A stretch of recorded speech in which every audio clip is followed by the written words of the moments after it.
Stop falling for the body fat marketing bullshit. I see this all the time when I see these before and after photos. And it's often from people who take body fat using skin fold calipers. Now, I take body fat using skin fold calipers for all of my one-to-one clients. I think it's a fantastic tool to sort of find out where someone's rough idea of where someone's body fat is, but most importantly, to look at what the sum of those readings are. What is the total millimeters is more important to me than the body fat. Why? Because I have taught a lot of people to take calipers. I speak to Luke Lehman a lot, who's also taught a lot of people to take calipers, and he said himself that it's very rare you find someone that's truly accurate at taking caliper readings. But as long as you're consistent, having the total millimeters can give something that isn't an emotional connection to somebody, a quantifiable measure of progress. And if we can get something like an umbilical under, which is the measurement of your belly button, under 10 millimeters, guy or girl, you're going to be pretty lean. That being said, because a lot of people don't understand body fat percentage, because a lot of people don't understand the caliper readings, they use it to tweak their results and to fix their results, to make it sound fantastical, to make it sound too good to be true. And what is that expression? If something sounds too good to be true, it nearly always is. And this is often the case with some of these crazy claims, with these crazy before and after photos. And it's not even the crazy ones. Often I see this on the average before and after photos to make it a little bit better. Who's heard something like this? My client has managed to drop 6% body fat and gain 7 kilos of muscle in 5 weeks.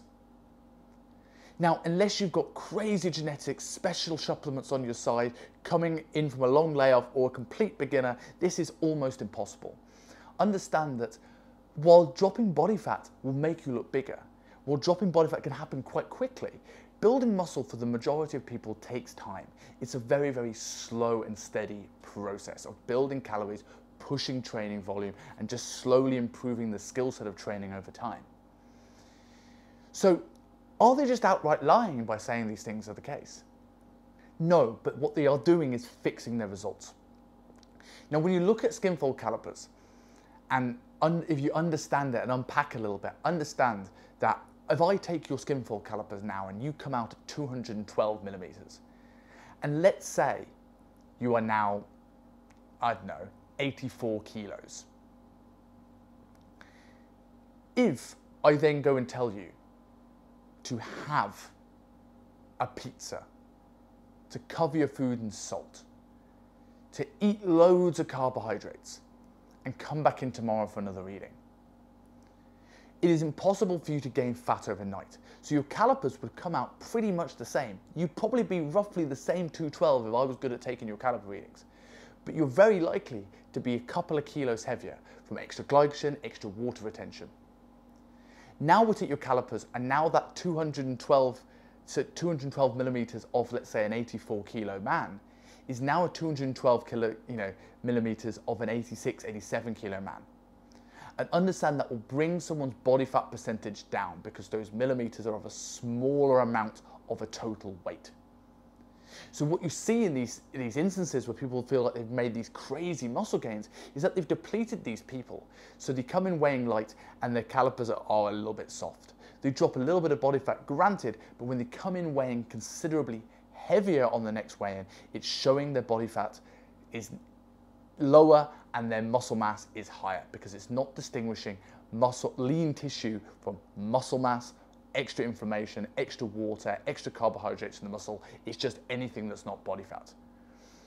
So when you're looking at before and afterwards, don't always take the stats at face value. Look at some of the other things that show this person has got a return on their investment. The pictures being the main one. If it's strikingly visual change and it's the visual change that you're looking for, that is very, very difficult to fake. People like to claim lighting. People like to claim Photoshop. And even though Photoshop's pretty good, most trainers don't know what the fuck they're doing. I certainly don't know what the fuck I'm doing with that. So that's rarely the case. If the pictures are good, it's pretty good. You know, have we got a waist measurement? Pretty hard to fix. Have we got a video testimonial showing the value that this client has? Have they got strength improvements? Have they got the things that you want? Don't fall for some of these fixed claims. Find something that resonates, truly resonates with you. do your research, ask your questions, and making sure that you know and understand the thought process, rationale, and experience of the coach you're thinking and working with before you part with your hard-earned cash.